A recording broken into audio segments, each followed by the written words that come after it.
The morning of June 6, 1944, Commander Samuel Dealey stood in his submarine's cramped tower, watching moonlight catch the wakes of 3 Japanese destroyers. They were hunting him. Minazuki, Hayanami, and Tanakaze, all closing fast, all with orders to end the American submarine that had been shredding their supply convoys for weeks. Dealey was 37. 5 war patrols behind him, 18 enemy ships already at the bottom. And right now he was about to do something most submarine commanders considered absolute insanity. For years, American subs had a simple rule when it came to Japanese destroyers. You didn't fight them, you ran. The math was brutal. A destroyer could hit 35 knots, while a submerged submarine barely scraped 9. Between December 1941 and March of 44, Japanese destroyers had sent 14 American subs to the ocean floor. Not one American submarine had ever sunk a Japanese destroyer in active combat. Not while both ships were trying to kill each other. Dealey was about to change that equation forever. It started back in April. Destroyer Ikazuchi came charging at USS Harder at full speed, and every officer on the bridge figured Dealey would do what submariners always did: dive deep and pray. Instead, he did the unthinkable. He aimed straight at the destroyer and opened the throttle. At 900 yards, Harder fired 4 torpedoes. 2 hit midship. The destroyer exploded, broke apart, and went down in 5 minutes. Dealey's radio report became legend across the Pacific submarine fleet. 4 words: expended 4 torpedoes and 1 destroyer. Admiral Samuel Toyota, running Japan's combined fleet, didn't find it funny. Between January and May of 1944, Japan had already hemorrhaged 23 destroyers. They were planning Operation Ago, the massive counterattack meant to annihilate American invasion forces at the Philippines. Every lost destroyer threw their coordination into chaos. By late May, Toyota had pulled together the most concentrated naval power Japan had assembled since Midway: 4 battleships, including the legendary Yamato, 9 carriers, 15 cruisers, 28 destroyers, all anchored at Tawi Tawi, waiting for the perfect moment to strike. American codebreakers knew they were coming. Admiral Charles Lockwood sent Harder to prowl the waters around Tawi Tawi and hit whatever targets showed up. For 9 days, Harder operated like a ghost. Then, at 3 in the morning on June 6th, a Japanese patrol plane caught the submarine's periscope wake 15 miles north of the anchorage. 3 destroyers responded immediately, and Dealey decided he wasn't done hunting. Through his periscope, Dealey studied the lead destroyer. Minazuki, 1,250 tons, 4 5-inch guns, zigzagging hard to avoid torpedo attacks. Behind her, 2 more destroyers were spreading into a search pattern, boxing Harder into what they thought was a kill zone. Dealey swung his bow directly at Minazuki. Range 1,100 yards, 96 seconds until collision. Every man in that cramped tower knew what down the throat meant. You fire straight at the attacking destroyer's bow, then dive beneath her keel. If your torpedoes miss, she drops depth charges right on top of you. If you dive too late, she rams you at 30 knots and tears your submarine in half. At 750 yards, Dealey fired 3 torpedoes. Then he gave the order every submariner dreads: take her down 300 feet. Harder's bow dropped at a 30-degree angle. 40 seconds after firing, 2 explosions hammered the submarine so violently that light fixtures shattered throughout the boat. Then a third blast lifted Harder's stern 6 feet before slamming it back down. When Dealey climbed to periscope depth, all he saw was debris and an oil slick spreading across the surface. Minazuki had broken in half and was gone. The other 2 destroyers were racing away, dropping depth charges at random, already terrified. Admiral Toyota got the news at 9 that morning. He ordered 6 more destroyers to find that submarine. By noon, Japanese patrol planes were sweeping the area every 20 minutes. But Dealey wasn't looking to hide. He was looking for his next target, 2:30 in the morning, June 7th. Harder surfaced to recharge her batteries. No moon, heavy cloud cover, perfect hunting weather. At 3:12 a.m., radar caught a contact. Single ship, bearing 095, range 8,000 yards, closing fast, moving at 28 knots. Definitely a destroyer. Destroyer Hayanami had been searching for American submarines since 1 in the morning. Her captain, Commander Hideo Kuboki, had orders to return to base at 3. He was exhausted. Nobody expected an American submarine to attack on the surface at night. Nobody. DI ordered flank speed. Harder's diesels pushed the submarine to 21 knots. He was deliberately closing the range, trying to get inside the destroyer's radar detection before they spotted him. At 4,000 yards, Hayanami's radar operator picked up a surface contact. Small, moving fast, probably another destroyer heading home. At 3,000 yards, Kuboki realized his fatal mistake.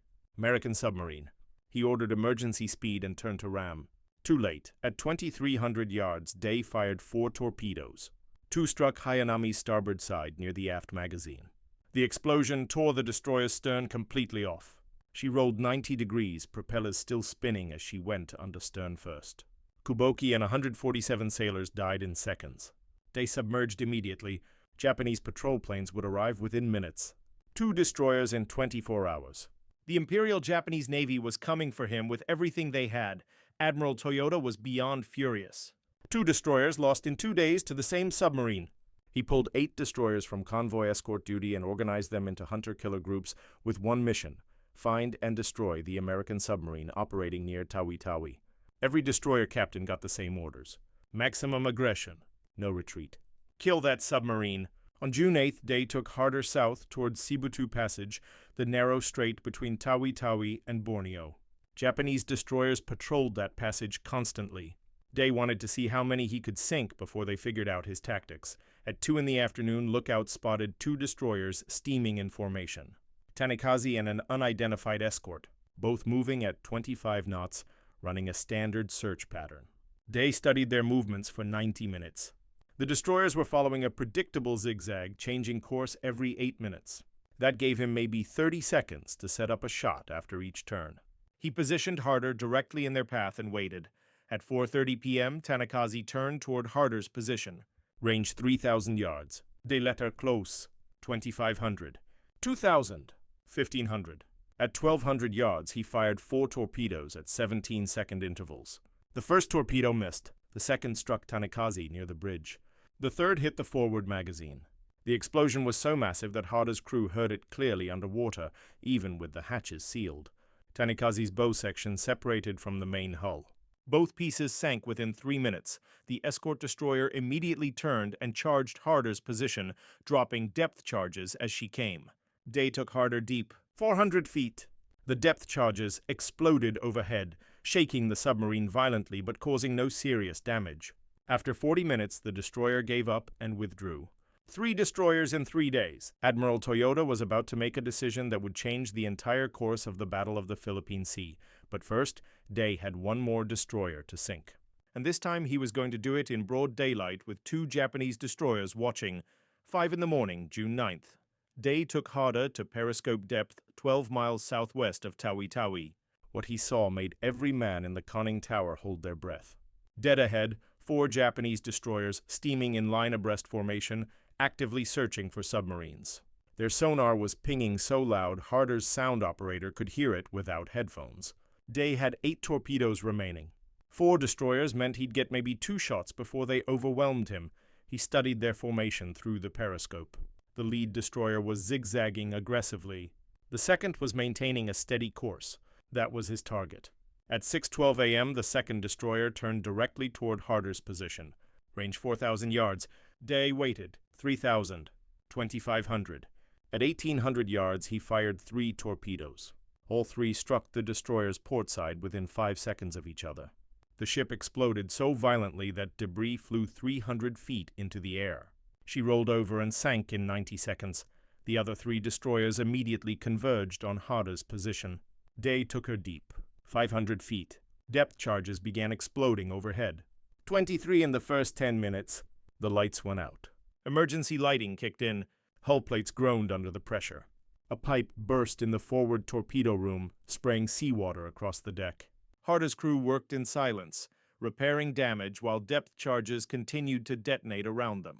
After 2 hours, the destroyers withdrew. Day climbed to periscope depth. The destroyers were gone. 4 enemy warships sunk in 4 days. But Day wasn't thinking about his success.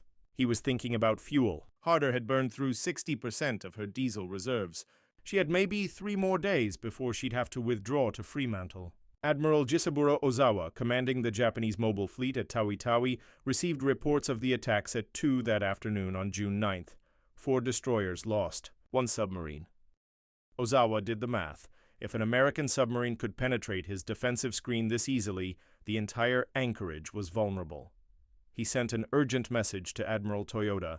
The mobile fleet needed to depart Tawi Tawi immediately. The Americans knew where they were. Toyota agreed Operation Ago required the mobile fleet to intercept the American invasion force near the Marianas, but the operation wasn't scheduled to begin until June 15th. Moving 6 days early meant his carriers would arrive without proper reconnaissance. His destroyers would be scattered across multiple patrol zones, his supply lines wouldn't be established. But staying at Tawi Tawi with an American submarine hunting his destroyers was suicide. On June 10th at 8 in the morning, the Japanese mobile fleet departed Tawi Tawi. 4 battleships, 9 carriers, 15 cruisers, 24 destroyers heading northeast toward the Philippine Sea. American codebreakers intercepted the movement orders within hours. Admiral Raymond Spruance, commanding the Fifth Fleet, adjusted his battle plans accordingly. The early departure gave American carriers an extra day to position themselves for what would become the Battle of the Philippine Sea. WWII knew none of this. On June 10th at 4:30 p.m. he spotted 2 more destroyers patrolling north of Cebutu Passage. Both were moving at high speed, conducting an aggressive search pattern. Day had 5 torpedoes remaining, enough for one more attack. At 5:15 p.m. he fired 3 torpedoes at the lead destroyer. One struck near the bow. The destroyer slowed but didn't sink. The second destroyer immediately charged Harder's position. Day fired his last 2 torpedoes. Both missed. He had no torpedoes left, no way to defend himself, and a Japanese destroyer bearing down on his position at 32 knots. Day ordered emergency deep. Harder's diving planes bit hard, pushing the submarine down at maximum angle. 300 feet, 400, 500. The destroyer passed directly overhead, her propellers churning the water so loudly that Harder's crew could hear the blades through the hull. Then silence. The destroyer was circling back. Day knew the pattern. The destroyer would make multiple passes, dropping depth charges on each run until either the submarine surfaced or imploded. Harder had no torpedoes to fight back, no way to damage the destroyer. His only option was to outlast the attack and hope the destroyer ran out of depth charges first. The first pattern dropped at 5:23 p.m. 6 depth charges exploded in a tight pattern around Harder. The submarine rolled 15 degrees to starboard. Light bulbs shattered. Men grabbed handholds. A second pattern dropped 2 minutes later, closer this time. The explosions lifted Harder's stern and slammed it back down. Cork insulation rained from the overhead. A hydraulic line burst in the control room. For 90 minutes, the destroyer hunted Harder. 42 depth charges. Most exploded too shallow or too far away, but 3 came close enough to crack gauge glass and spring minor leaks. Day kept Harder at 500 feet, moving at 2 knots, making as little noise as possible. Finally, at 7 that evening, the destroyer withdrew. She'd exhausted her depth charge supply. Day waited another hour before surfacing. The ocean was empty. No destroyers, no patrol planes. Just darkness and the sound of diesel engines recharging batteries. Harder limped south toward Fremantle at 8 knots, preserving fuel. She arrived on June 26th after a 17-day patrol. The moment Harder tied up at the pier, Admiral Charles Lockwood was waiting. He'd been tracking Day's patrol reports via radio intercepts. 5 destroyers attacked, 4 confirmed sunk, 1 damaged. In 12 days, the most successful anti-destroyer patrol in submarine warfare history. Lockwood awarded DI the Navy Cross on the spot. Then he asked the question every submarine commander dreaded. "Can you do it again?" Day's answer was immediate. "Give me torpedoes and I'll sink 10. Harder's crew spent July in Fremantle, undergoing repairs and resupply. Day trained new crew members on down-the-throat attack tactics. By late July, every submarine commander in the Pacific had studied Harder's patrol reports. The tactic worked. Between June and August 1944, American submarines sank 14 Japanese destroyers using variations of DEI's aggressive approach. On August 5th, Harder departed Fremantle for her 6th war patrol. She'd been assigned to operate as part of a 3-submarine wolf pack with USS Harder and USS Hake. Commander Day was in charge. Their mission, patrol the waters west of Luzon and attack Japanese shipping heading to the Philippines. The patrol started well. On August 21st, the Wolfpack intercepted a 16-ship convoy off Palawan Bay. In a coordinated attack, they sank 4 cargo ships totaling 22,000 tons. On August 22nd, Harder and Harder attacked 3 coastal defense vessels off Bataan. All 3 sank. Harder was credited with destroying 2 frigates. By August 23rd, Harder had expended all her torpedoes and withdrew from the patrol. That left Harder and Hake operating together off Dassault Bay on the western coast of Luzon. Japanese intelligence had tracked the Wolfpack's movements. They knew approximately where the American submarines were operating, and they'd sent something special to deal with them. At 4:53 in the morning on August 24th, USS Hake submerged 4 miles off Hermana Island. Through her periscope, she could see Harder on the surface, 4,500 yards to the south. Both submarines were preparing to attack a damaged Japanese destroyer that Hado had torpedoed the previous day. Then Hake's sonar operator heard something that made his blood run cold. Echo ranging. Close. Getting closer. 2 Japanese escort ships were closing on Harder's position, CD-22 and Minesweeper No. 102. Both were moving at 18 knots, conducting an active sonar search. They'd been hunting American submarines for 3 days. Japanese intelligence had intercepted radio transmissions between Harder, Hake, and Hado during the Palawan Bay attack. They knew the Wolfpack was operating somewhere off Dassault Bay. Hake's captain immediately ordered his submarine deep and silent. He watched through his periscope as the 2 Japanese ships closed on Harder. At 5:20 a.m., Hake's radio operator tried to warn Harder. No response. Either Harder's radio was off or she was already preparing to dive. At 5:30 a.m., Harder crash-dived. The Japanese ships were less than 2,000 yards away. Day had seen them at the last possible moment. He took Harder down fast, ordering flank speed and maximum dive angle. The submarine descended at 35 degrees, her diesel engines still running as she submerged, leaving a massive bubble trail on the surface that pinpointed her exact location. CD-22's sonar operator had a perfect contact, range 1,200 yards, depth approximately 200 feet, still diving. The escort ship's captain ordered an immediate depth charge attack. At 5:47 a.m., CD-22 made her first pass over Harder's position and dropped a full pattern of depth charges set to detonate at 250 feet. The explosions bracketed Harder perfectly. At least 3 detonated within 50 feet of her hull. The submarine's pressure hull cracked near the after-torpedo room. Seawater flooded in at tremendous pressure.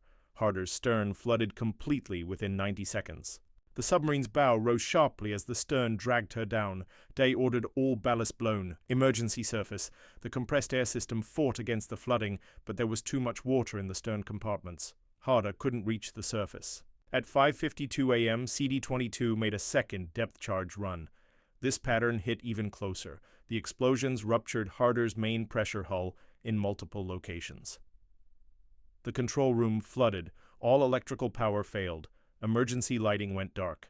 At 600 feet, well below her maximum operating depth, Harder's hull began to implode.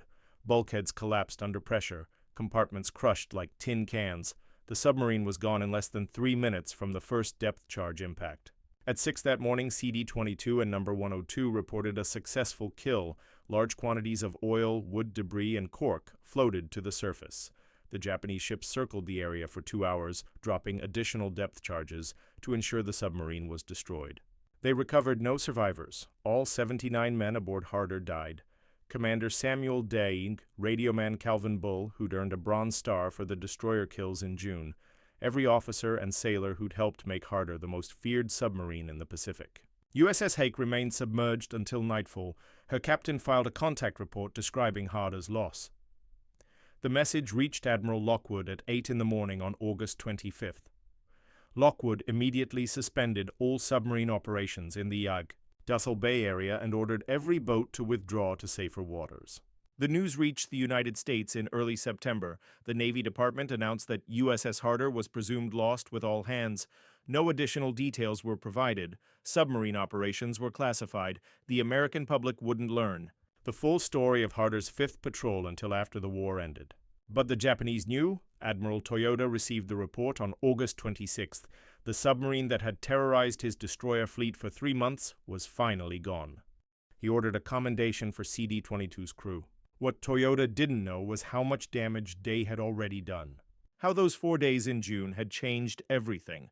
The Battle of the Philippine Sea began on June 19, 1944, 9 days after Harder sank her 4th destroyer off Tawi Tawi.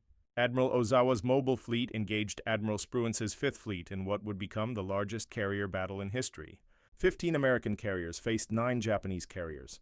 900 American aircraft against 430 Japanese aircraft. The battle lasted 2 days. American pilots shot down 376 Japanese aircraft while losing only 30 of their own. American pilots called it the Great Marianas Turkey Shoot. 3 Japanese carriers sank. 2 battleships damaged. 1 cruiser sunk. The Imperial Japanese Navy lost 75% of its carrier air groups and would never recover. But the battle might have gone differently if Admiral Ozawa had arrived on schedule. His original plan called for the mobile fleet to depart Tawi Tawi on June 15th. That would have given his reconnaissance planes 4 days to locate the American fleet before the battle began. His carriers would have been fully supplied. His destroyer screens properly organized. His battle plan coordinated with land-based aircraft from the Philippines. Instead, Harder forced him to leave 6 days early. Ozawa arrived in the Philippine Sea on June 14th with his fleet scattered across 200 miles of ocean.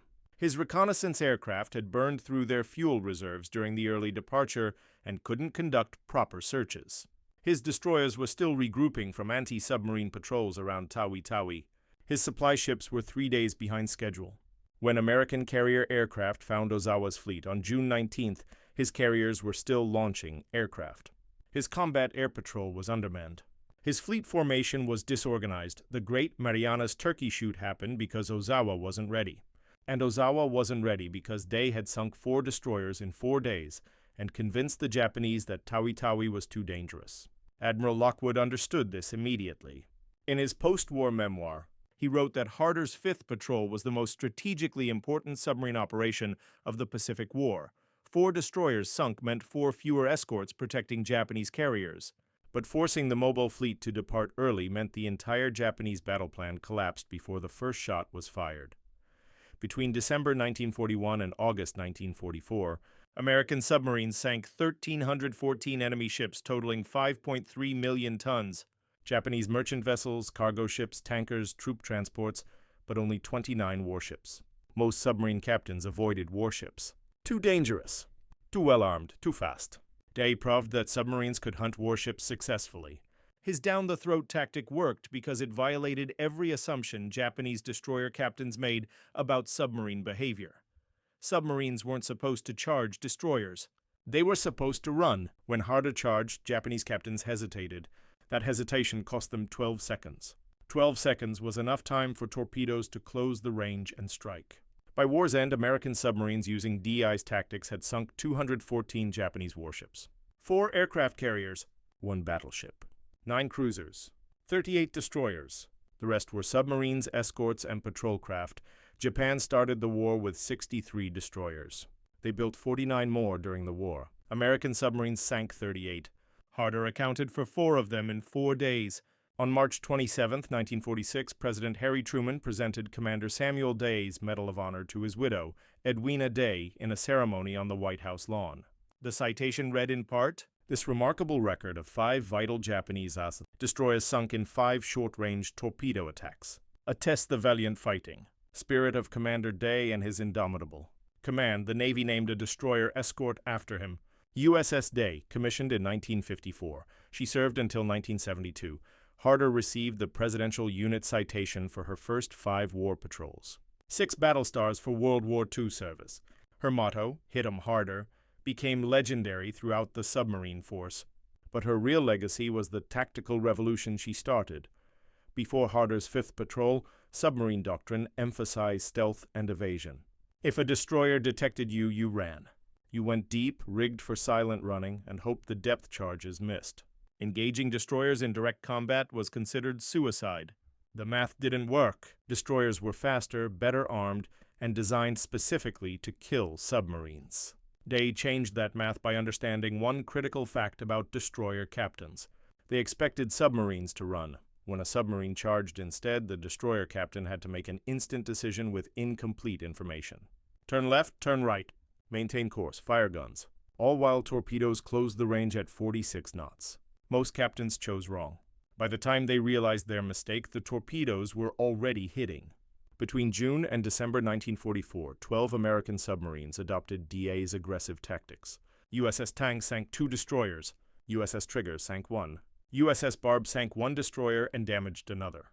USS Flasher sank 3 escort vessels using down-the-throat attacks. The tactic's success rate was 63%. For every 5 attacks, submarines sank 3 destroyers and damaged 1 more. Only 1 in 5 attacks failed completely. Japanese destroyer captains adapted. By late 1944, they developed counter-tactics. When a submarine charged, destroyers would turn away and circle back, forcing the submarine to expose her broadside to torpedo attacks from other destroyers in the formation. Or they'd slow down deliberately, letting the torpedoes pass ahead while closing for a ram. The tactic still worked, but the success rate dropped to 40%.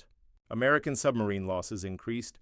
Between August and December 1944, 9 submarines were lost to destroyer attacks. Tang sank on October 24th when her own torpedo circled back and hit her. Harder went down on August 24th. Darter ran aground on October 23rd while pursuing a destroyer. But even with higher losses, submarines were sinking more enemy ships than ever before. The aggressive tactics worked. Admiral Lockwood faced a difficult choice. Recall all submarines and return to defensive tactics, or accept higher losses in exchange for destroying Japan's convoy system completely. He chose aggression. Between January and August 1945, American submarines operating under aggressive patrol doctrines sank 437 Japanese merchant ships and 53 warships. By August, Japan had less than 25% of the merchant tonnage it started the war with. The home islands were starving. Factories were shut down for lack of raw materials. The Imperial Japanese Navy couldn't fuel its remaining ships. Dai never saw any of this. He died 3 months after his greatest victory, killed by the same type of escort ship he'd spent a year learning to destroy. But his tactics continued. Every submarine commander in the Pacific studied Harder's patrol reports. Every attack plan referenced the down-the-throat doctrine. Every torpedo solution included calculations for charging destroyers. On May 22, 2024, 80 years after she sank, an underwater exploration team led by Tim Taylor and the Lost 52 Project discovered Harder's wreck in the South China Sea. She sits upright on the seafloor at a depth of 3,750 feet, 12 miles west of Dossel Bay, where she made her last dive. Her pressure hull remains mostly intact except for depth charge damage near the conning tower. The wreck is a protected war grave. No salvage operations are permitted, but finding Harder meant something more than locating a shipwreck. It meant bringing closure to families who'd waited 80 years for answers. And it meant honoring 79 men who changed naval warfare forever. Today, Harder's story lives on in unexpected ways. At the United States Naval Academy in Annapolis, Maryland, submarine tactics instructors still teach the down-the-throat attack as a case study in aggressive warfare. Not because modern submarines use the same tactic, modern torpedoes are wire-guided and don't require close-range attacks, but because DI's approach demonstrates a fundamental principle. When your enemy expects you to run, charging often works better than hiding. The Naval History and Heritage Command maintains Harder's complete patrol reports in their archives. Every radio message, every torpedo firing solution, every depth charge attack. Researchers studying submarine warfare in the Pacific can trace exactly how DAI developed his tactics across 6 war patrols. His reports show a commander who learned from every encounter, refined his approach constantly, and never stopped looking for ways to sink more enemy ships.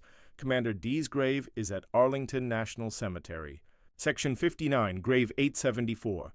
His headstone lists his rank, his dates of service, and one-line Medal of Honor destroyer killer. Families of Harder's crew visit every year on August 24th, the anniversary of her sinking. They place flowers. They share stories about grandfathers and great-uncles who died at 22 or 25 or 37, fighting a war most of them never expected to survive. The 79 men aboard Harder came from 38 states, farm boys from Iowa, factory workers from Michigan, college graduates from California. They volunteered for submarine duty knowing the casualty rates. 22% of submariners who served in World War II died. That's the highest percentage of any branch of the American military. They knew the odds. They served anyway. Calvin Bull, the radio man who earned a Bronze Star for his role in sinking 5 destroyers, was 24 when he died.